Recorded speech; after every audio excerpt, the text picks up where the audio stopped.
Hello students, कल तक हमने शॉर्ट सर्किट ओपन सर्किट ये सारी चीज़ें हमने पढ़ लिया है। आज केवल न्यूमेरिकल ही सॉल्व करेंगे। जो भी अब तक हमने पढ़ा है उन सब का न्यूमेरिकल हल करेंगे। बिल्कुल एक एक चीज़ समझ आएगी। जो भी नए स्टूडेंट्स होंगे वो मेरे पुराने वीडियोज़ देख लेंगे, प्लेलिस्ट में पड़ी हुई है सीक्वेंस वाइज। आज हम न्यूमेरिकल ही रखेंगे। तो चलिए शुरू करते हैं। शुरू से हमने बिल्कुल न्यूमेरिकल से ही स्टार्ट करना है। जैसे हमने स्टार्टिंग में करंट पढ़ा था, चार्ज पढ़ा था और इलेक्ट्रॉन प्रोटॉन न्यूट्रॉन पढ़ा था। सीधे वहीं से क्वेश्चन स्टार्ट करते हुए पावर, वोल्टेज, करंट ये सारी चीज़ें निकालते हुए पोटेंशियल डिफरेंस वगैरह ये सब का न्यूमेरिकल करते हुए आज न्यूमेरिकल पोर्शन यहाँ तक ख़त्म करेंगे, पावर तक। फिर इसके बाद नेक्स्ट हमारा टॉपिक होगा टेम्परेचर का effect on the resistance. Resistance पर टेम्परेचर का क्या प्रभाव पड़ता है, ये हमारा नेक्स्ट सेशन रहेगा, यानी अगली क्लास रहेगी। उसमें हम सीखेंगे टेम्परेचर का क्या इफेक्ट पड़ता है रेजिस्टेंस पे। तो आज हम न्यूमेरिकल करेंगे। तो चलिए स्टार्ट करते हैं क्वेश्चन नंबर 1 से।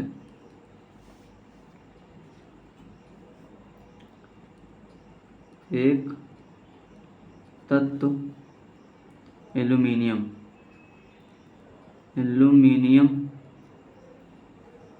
है, यदि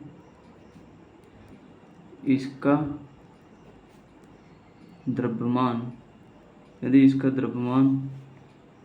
26 है तथा प्रोटॉन की संख्या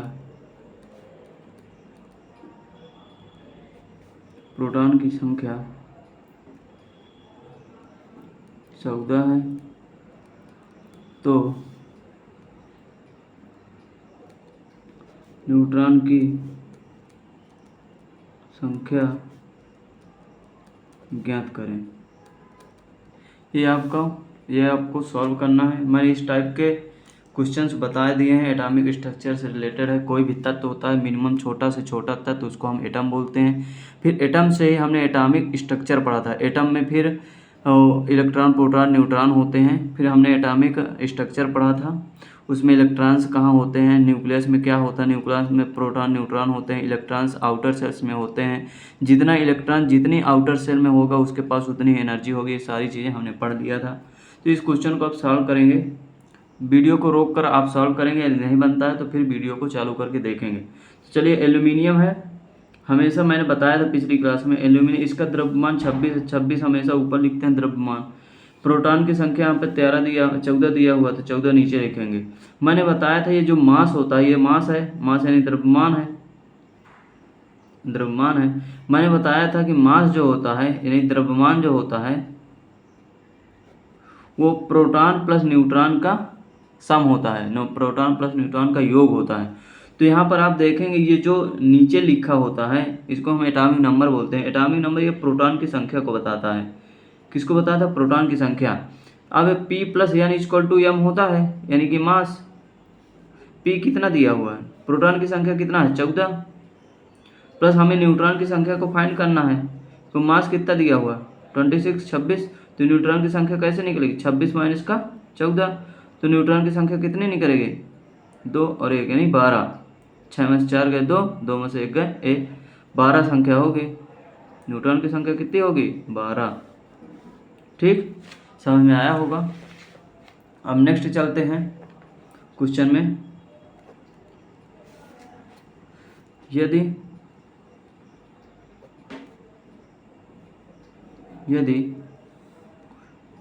प्राप्त विभव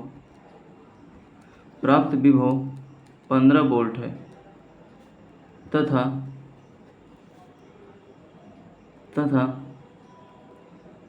2 इलेक्ट्रॉन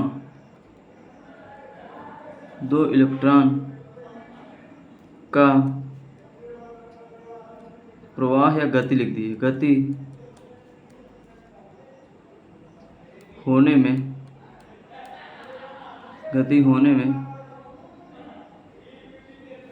2 इलेक्ट्रॉन को प्रवाह लाने में, यदि प्राप्त विभव 15 वोल्ट है तथा 2 इलेक्ट्रॉन को किसी पॉइंट से, यहाँ लिखिए 2 इलेक्ट्रॉन्स को किसी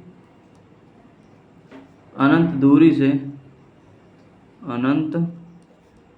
दूरी से किसी पॉइंट पर, किसी बिंदु पर लाने में कितना कार्य करना पड़ेगा, कितना कार्य करना पड़ेगा। मैंने हिंदी में लिख दिया है, ITI वाले स्टूडेंट्स के लिए है, तो ITI वाले हिंदी में ज़्यादा समझ पाते हैं, इस वजह से मैंने टोटली हिंदी कर दिया है। क्या है, यदि प्राप्त विभव 15 वोल्ट है तथा दो इलेक्ट्रॉन्स किसी अनंत दूरी से किसी बिंदु पर लाने में किया गया कार्य कितना करना पड़ेगा। मतलब दो इलेक्ट्रॉन्स को किसी अनंत दूरी से किसी एक बिंदु पर लाने में कितना कार्य करना पड़ेगा। तो मैंने बताया था, जब किसी बिंदु को और जब किसी इलेक्ट्रॉन को, इलेक्ट्रॉन अर्थात चार्ज पार्टिकल समझ सकते हैं, किसी भी चार्ज पार्टिकल को अनंत दूरी से किसी एक दूरी पर लाने में किया गया कार्य को ही हम क्या बोलते हैं, पोटेंशियल। यहाँ पे देखो पोटेंशियल दिया गया है, मैंने बताया था पोटेंशियल दिया गया कितना है, 15 वोल्ट। हमें W निकालना है। यहाँ पे देखिए Q दिया हुआ है, कैसे Q इक्वल टू कितना होता है, यानी नंबर ऑफ इलेक्ट्रॉन कितने हैं, 2 इंटू इलेक्ट्रॉन चार्ज कितना होता है, 1.6 इंटू 10⁻⁻19 कूलम। ये Q की वैल्यू निकल आई, Q की वैल्यू निकल आई। अब देखो, मैंने पिछले क्लास में पोटेंशियल जब पढ़ाया था तो बताया था पोटेंशियल क्या होता है, W/Q, यही तो होता है। यहाँ पे लिखा भी गया है कि किसी अनंत दूरी से किसी बिंदु पर लाने में कितना कार्य करना पड़ेगा। मतलब जो 2 इलेक्ट्रॉन का चार्ज है, इसको अनंत दूरी से किसी एक बिंदु पर लाने में कितना कार्य करना पड़ेगा। यदि विभव कितना है, 15 वोल्ट है, तो मैंने बताया था किसी अनंत दूरी से किसी बिंदु पर लाने पर किया गया कार्य मतलब वही विभव होता है। तो B = W/Q हमने पढ़ा था, तो यहाँ सीधे वैल्यू रख दीजिए। B की वैल्यू कितना है, 15 वोल्ट। W हमसे पूछा गया है, Q कितना है, 2 × 1.6 इंटू 10⁻⁻19, इतना Q दिया है।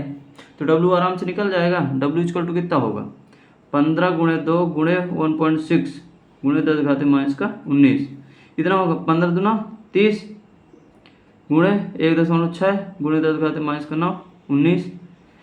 अब इसका 16 का 30 में गुणा करना, 16 तिया 48, जीरो है तो जीरो लगा देंगे, लेकिन यहाँ एक पॉइंट है, एक अंक के बाद पॉइंट लगा देंगे, × 10⁻⁻19 W निकाल रहे हैं हम लोग।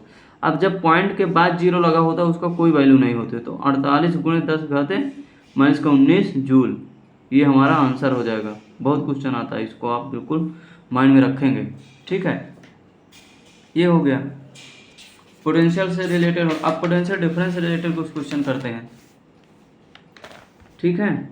चलिए यहाँ बताइए, ये हमारा रेजिस्टेंस है, यहाँ से हमारी करंट फ्लो हो रही है, ठीक है। यहाँ पे हमने 5 वोल्ट लिख दिया है और यहाँ पे हमने 3 वोल्ट लिख दिया। यहाँ पे 2 ओम का रेजिस्टेंस लगा है, तो इसमें करंट कितनी फ्लो होगी, कितनी करंट फ्लो होगी। आपको अब करंट निकालना है तो इसके लिए वोल्टेज भी चाहिए, अर्थात इसके दोनों के बीच में यहाँ 5 वोल्ट दिया है, यहाँ 3 वोल्ट दिया है। तो आप वोल्टेज डिफरेंस कैसे निकालेंगे, पोटेंशियल डिफरेंस। यदि हम इसको A मान लें, इसको B मान लें, तो BA हो जाएगा। अब हमेशा याद रखेंगे, जिस डायरेक्शन से करंट जाती है, मैंने पोटेंशियल डिफरेंस क्या बताया था, 2 पॉइंट में, एक पॉइंट ये हो गया, एक पॉइंट वो, 2 पॉइंट के पोटेंशियल के डिफरेंस को ही पोटेंशियल डिफरेंस कहते हैं। अब इस पॉइंट का 5 वोल्ट है, इस पॉइंट का कितना, 3 वोल्ट है। अब करंट इस डायरेक्शन से इस डायरेक्शन जाए, जिस डायरेक्शन से जाए उधर का ही पोटेंशियल से माइनस करेंगे, तो 5 वोल्ट हो जाएगा माइनस का 3, इसको टू कितना हुआ, 2 वोल्ट। इसके अक्रॉस टोटल कितना आ गया, BAB कितना आ गया, BAB आ गया 2 वोल्ट। अब यदि हमें I निकालना है, मैं क्या बताया, I निकालना हमें, I = क्या होता है, B/R।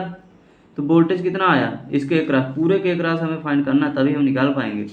तो 2 वोल्ट हो गया, R कितना है 2, तो I = कितना हो जाएगा, 1 एम्पियर। इस तरह हमें फाइंड करना है। चलिए एक क्वेश्चन और करते हैं।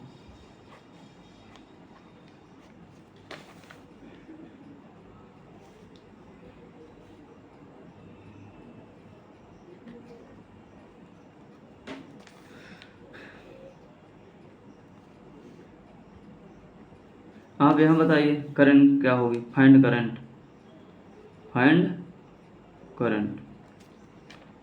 क्या होगा। करंट के लिए I = क्या होता है, B/R।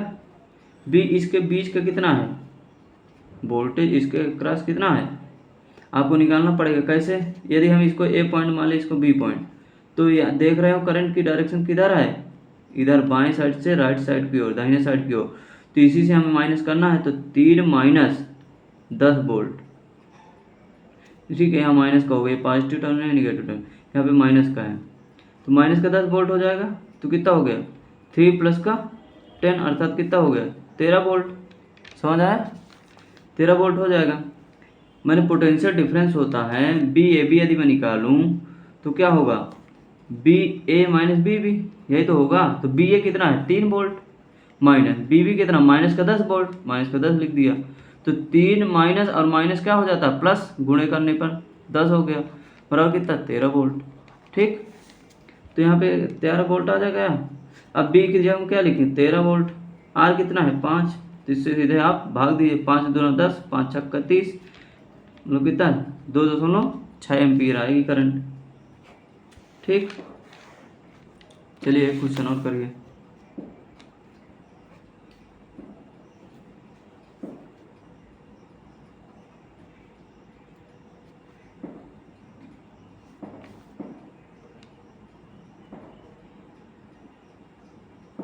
छः वोल्ट हो गया, करंट की डायरेक्शन इधर है,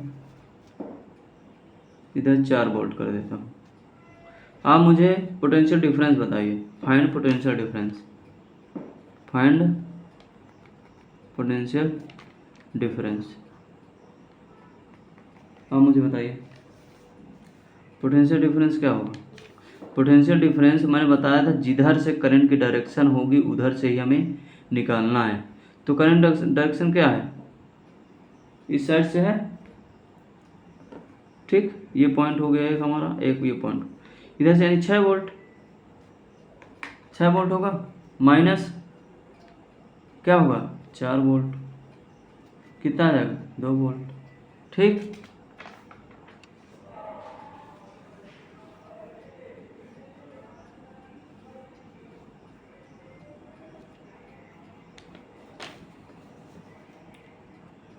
हम नेक्स्ट चलते हैं। चलिए अब रेजिस्टेंस रिलेटेड सर्किट देखते हैं।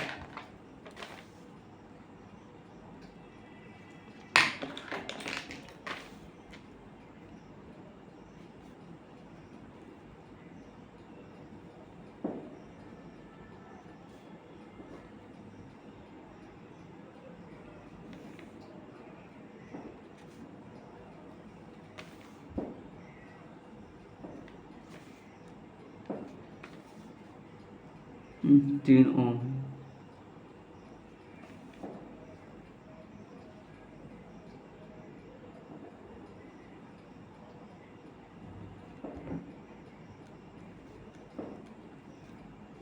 आप मुझे टोटल करंट फाइंड करिए। टोटल करंट क्या होगा, find the total current. Total current क्या होगी आप बताओ मुझे। हमें टोटल करंट निकालना है तो total voltage but I equal to क्या होता है V by R. Total current निकालना है तो टोटल वोल्टेज और टोटल रेजिस्टेंस होना चाहिए। टोटल वोल्टेज तो दिया है 15 वोल्ट, रेजिस्टेंस टोटल कितना होगा। अब देखो यहाँ से करंट जा रही है, आप देखेंगे यहाँ देखो इधर डिवाइड होगा इधर, अर्थात ये क्या है सर्किट, ये पैरेलल है। मैंने बताया था जब पैरेलल में दो समान वैल्यू के, जो दो समान यदि मान के रेजिस्टेंस लगे हैं तो जितने लगे हैं उससे भाग दे देंगे बस।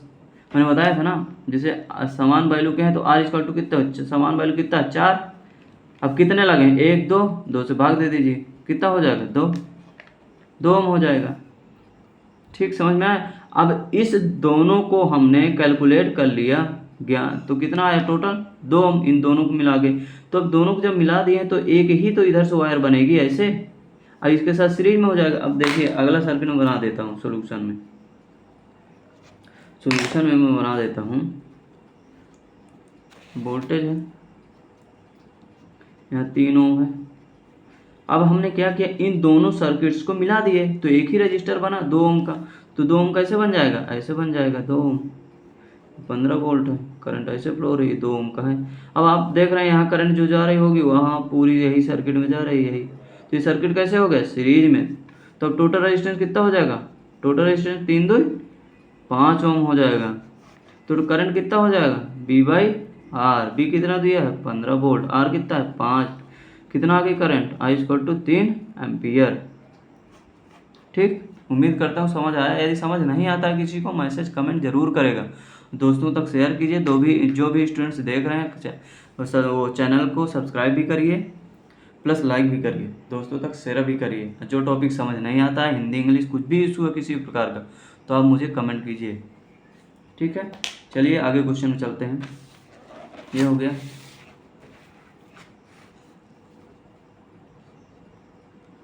क्वेश्चन आप देखिए, वोल्टेज यहाँ पे अप्लाइड है, यहाँ पे रेजिस्टेंस है, यहाँ भी रेजिस्टेंस है, यहाँ भी रेजिस्टेंस है,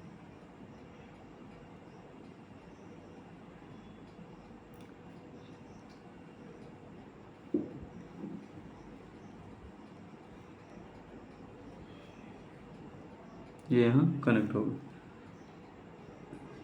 यहाँ पे करंट जा रही है 5 एम्पियर की, 5 एम्पियर की टोटल करंट जा रही है। यहाँ 2 ओम हो गया, यहाँ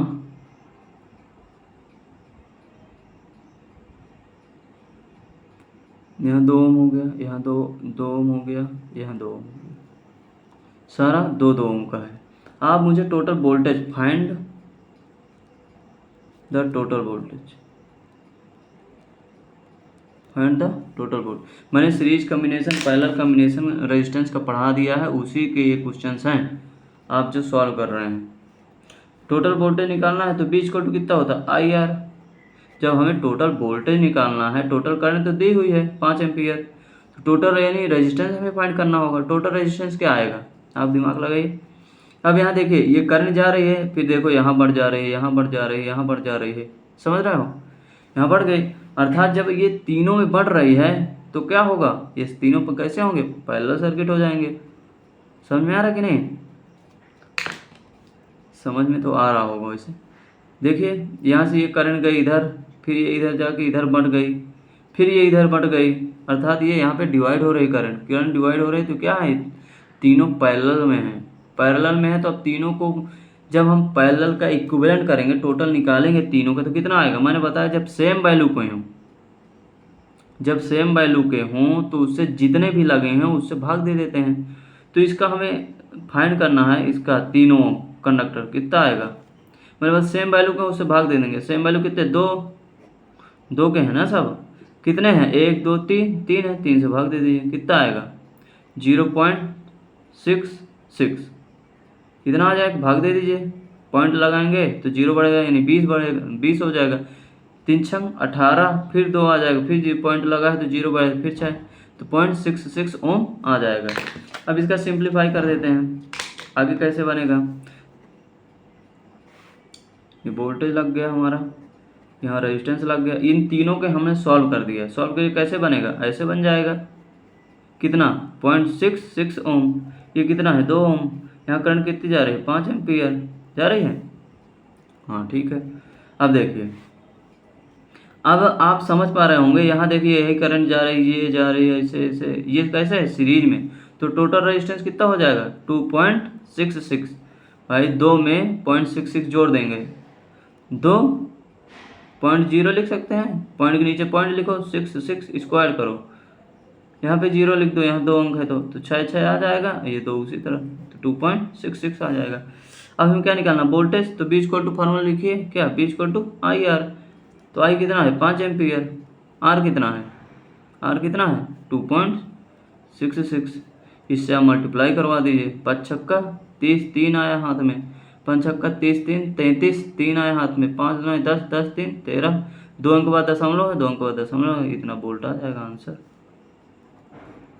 ठीक, समझ में आया, उम्मीद करता हूँ समझ में आया होगा 100%।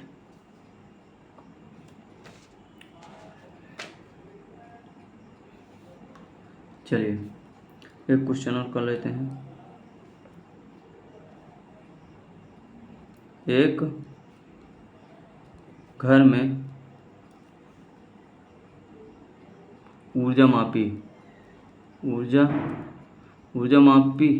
मापी तो आप जानते हो, एनर्जी मीटर जो आपके घरों में एनर्जी मेजर करता है, यूनिट बताता है। एक घर में ऊर्जा मापी लगा है तथा उस घर में टोटल 600 वाट का लोड कनेक्ट है। 600 वाट का लोड जुड़ा है। यदि लोड प्रतिदिन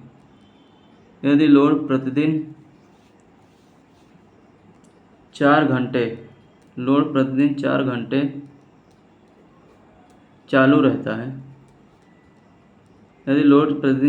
चालू रहता है, तो 3 सप्ताह का बिल ज्ञात कीजिए यदि बिल की दर 7 रुपये पर यूनिट हो। क्वेश्चन समझ गए होंगे।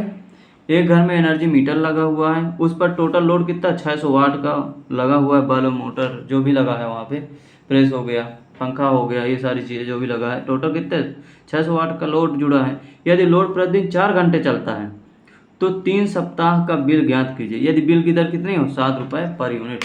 इस तरह क्वेश्चन में पीछे भी करवा चुका हूँ, पढ़ा भी चुका हूँ कैसे निकालते हैं।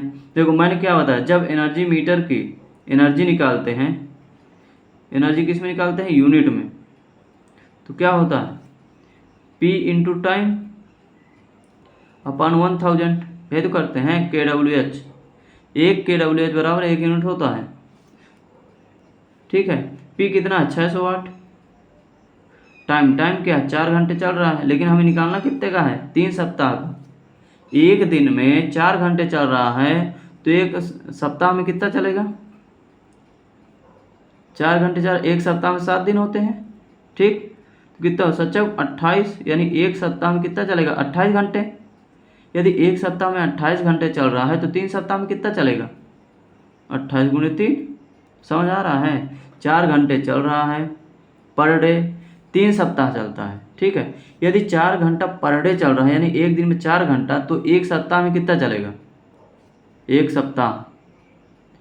सप्ताह में 7 दिन होते हैं, तो 4 घंटा एक दिन में, तो 7 दिन में 28 घंटा, 7 दिन में 28 घंटा, यानी कि एक सप्ताह का हम निकाल लिए 28 घंटा, तो 3 सप्ताह का निकालना है, तो इससे मल्टीप्लाई करवा देंगे। या आप ऐसा करना चाहें तो कर लीजिए, 3 सप्ताह में कितने दिन होते हैं, इससे सीधे निकाल दिए। इसको पहले मल्टीप्लाई किया, 3 8 24, 2 आया हाथ में, 3 दूनी 6, 6 2 8, 84 घंटे। या तो आप इसको ऐसे निकालिए, कैसे निकालेंगे, 3 सप्ताह में कितने दिन होते हैं, यह निकाल 3 सप्ताह बराबर कितने दिन, एक सप्ताह में कितने होते हैं 7, तो 3 सप्ताह में 21, 37 21 दिन होंगे। अब एक दिन में 4 घंटा चलता है, तो 21 दिन में कितने चलेगा 4 गुणे 21, तो कितना 84 घंटा। ठीक, अब हमने क्या बताया, ये 4 घंटा मैंने लिख दिया था पर डे का। अब यहाँ पे एक दिन में 4 घंटा, तो टोटल दिन कितने बन रहे हैं 21 दिन तो बन रहे हैं, तो 21 से सीधे मल्टीप्लाई करवा दो। या तो आप सीधे डायरेक्ट 600 गुणे 84 भी लिख सकते हैं, बटा 1000 कर दो आप। ठीक, 2 जीरो से 2 जीरो चले जाएंगे, 2 3 6, 2 5 10। ठीक,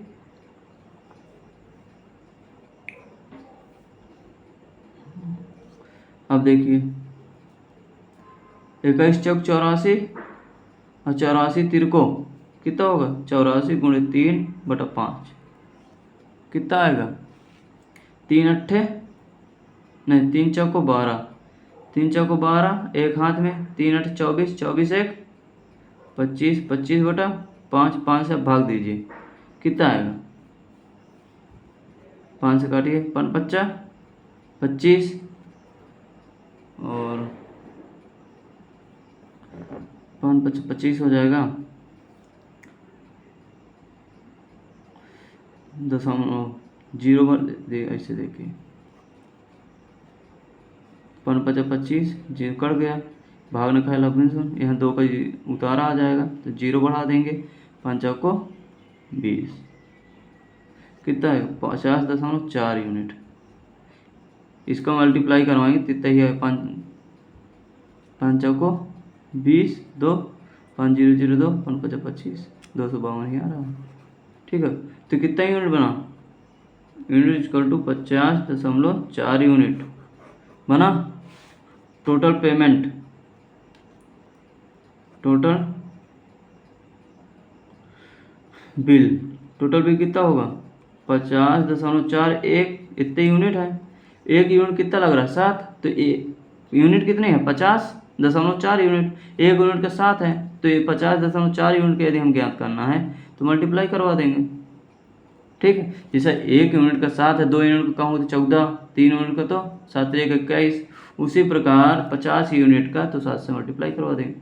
7 चौक 28, हाथ में आया 2, 7 0 0 2, 7 5 35, इतना रुपए होगा। ठीक, समझ में आ गया होगा उसे। अब आगे चलते हैं।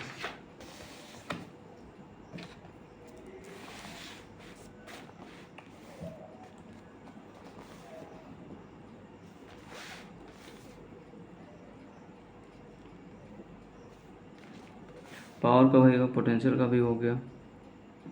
अब चलिए धारा ज्ञात करें।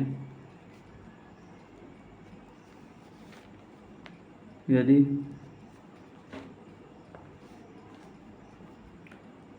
पाँच इलेक्ट्रॉन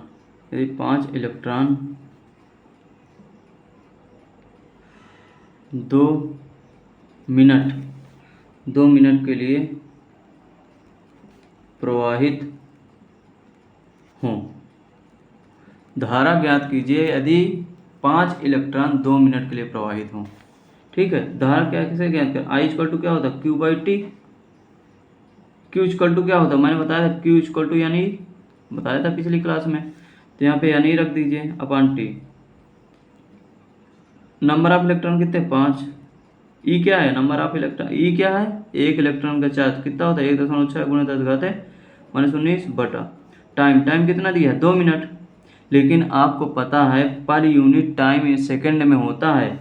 इसका I equal to Q by T तो होता है, लेकिन इसका कूलाम बटा सेकंड होता है यूनिट, अर्थात ये जो टाइम है सेकंड में हमें बदलना पड़ेगा। ये 2 मिनट दिया है, 2 मिनट को जब हम सेकंड में बदलेंगे तो क्या होगा 60 से गुणा करा देंगे तो सेकंड में बदल जाएगा।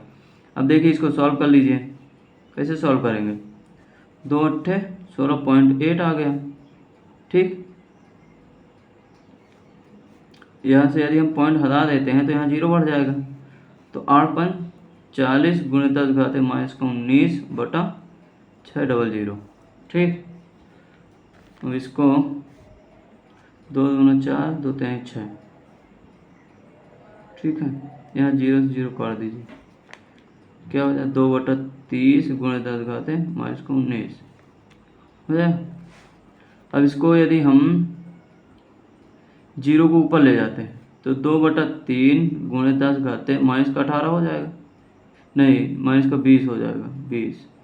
कैसे 0 कैसे हम लिख देंगे, यहाँ जो है 2/3 गुणे 10 लिखेंगे, 10 पावर 1 भी लिख सकते हैं, बिल्कुल लिख सकते हैं, या तो 10 लिख दिए 10 पावर 1 गुणे 10 घाते -19 है। यदि ये पावर 2/3 यदि पावर को हम ऊपर ले जाते हैं 10 घाते माइनस में बदल जाएगी, गुणे 10 घाते -19 है ही, तो 2/3 गुणे 10 घाते माइनस कहिए तो जुड़ जाएंगे है ना, तो माइनस का कितना हो जाएगा 20। अब 2/3 को हम क्या लिखते हैं 0.66, कैसे भाग दे दीजिए ना तो उस 3 से, तो भाग न खाए, भाग नहीं जा रहा है तो 0 यहाँ पॉइंट लग जाएगा, यहाँ 0 बढ़ जाएगा, 3 छंग 18, फिर 2 पॉइंट लगा यहाँ बढ़ जाएगा 0, फिर 6, कितना आएगा गुणे 10 घाते -20। आप इसको आगे बढ़ाएंगे तो क्या हो जाएगा 6.6 6 इंटू 10⁻⁻21। ठीक,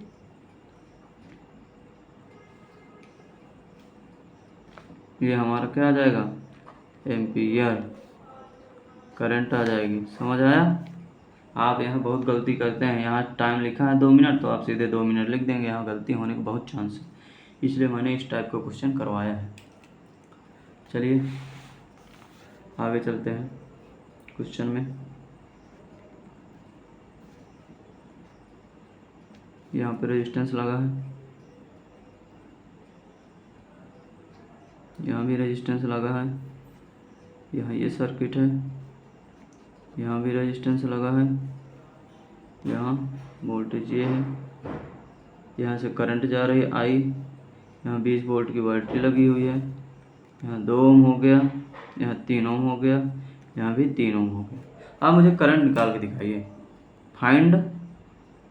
फाइंड करंट, धारा का मान ज्ञात कीजिए, धारा ज्ञात करें, धारा ज्ञात कीजिए। बताइए कैसे होगा धारा। धारा यदि आप निकालने जा रहे हैं, टोटल वोल्टेज दिया है, टोटल रेजिस्टेंस होना चाहिए। अब टोटल रेजिस्टेंस देख रहे हो यहाँ पे ओपन सर्किट है, ये करंट आएगी इधर चली जाएगी, इधर नहीं जाएगी क्योंकि ओपन है। मैंने बताया था ओपन सर्किट में करंट नहीं फ्लो होती है, तो इससे करंट तो जाएगी ही नहीं, अर्थात ये हमारा कैसा है परिपथ, ये ओपन है, अर्थात इसका कोई वैल्यू नहीं, ये हट जाएगा। ठीक, तो अब जब ये हट गया तो कैसे करंट ये वाली यहाँ तो जा रही है, तो यही करंट जाके इधर से जाके वापस आ जाएगी। तो अब जब वही करंट इसमें पूरे में फ्लो हो रही है तो कैसे है, सीरीज कनेक्टेड है, तो RT इक्वल टू कितना हो जाएगा, RT इक्वल टू 5 ओम हो जाएगा। ठीक, अब आई आराम से निकाल लेंगे, V/R, बीच कितना 20/5, 5 चौको 20 वोल्ट, 4 एम्पियर करंट निकालना है, 4 एम्पियर। ठीक, और एक क्वेश्चन और करिए आगे। यहाँ वोल्टेज है,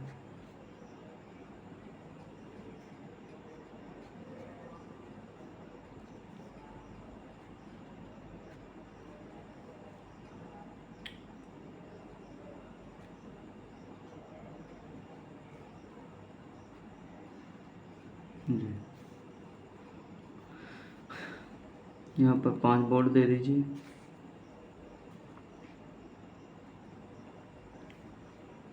5 वोल्ट हो गया, यहाँ 2 ओम, यहाँ भी 2 ओम, यहाँ भी 2 ओम। आप मुझे इसमें भी करंट निकाल के दिखाइए, करंट कितनी होगी, करंट ज्ञात करें, करंट यानी धारा, धारा ज्ञात करें। धारा कैसे ज्ञात करेंगे, इसमें भी धारा निकालना है तो V/R लगाएंगे, R टोटल रेजिस्टेंस कितना होगा, आप निकालिए इसका टोटल। देखिए यहाँ से करंट जा रही है, फिर इधर जाएगी, इधर जाएगी, फिर यहाँ इधर भी जाएगी या इधर जाएगी, आप बताओ मुझे।